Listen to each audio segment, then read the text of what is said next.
Ruprani Lachmanarayan, called Sharda, lives at Section B, number 67 Village, East Berbice Quarantine. At around 5 hours on Wednesday, her two-bedroom wooden house began to shake, and shortly after it collapsed. We feel the breeze a blow, and when we feel me there on the bed and I pray, oh God, nothing around. And starting so me hear house fall. Brother, me holla now. My son tell me na move. He get up and go and you see everything they grow. Fridge they grow, microwave they grow, TV they grow. And all the things tumble, you can't cook, you can't eat, nothing since morning. The distraught woman told the newsroom that at the time of the incident, she and her 16-year-old son were lying in bed.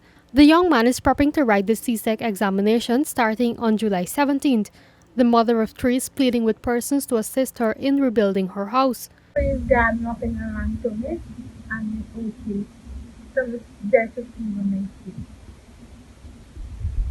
And the cookie vegan na, but me not talk nothing left for. Sit up, over, up. Make no one help me. Okay, whatsoever anybody will help me. Thank God. I like to assist me with my glass, and me thank God to get some little help. And I'm passing on stove, nothing to cook. Me get on grocery, nothing. Me can't cook since morning, having to cook nothing, having to get food to eat for the morning. And whatsoever anybody wants to help me thank God. Lachmanarayan is a single parent since her husband died some 13 years ago. She is due for a surgery soon for a medical condition.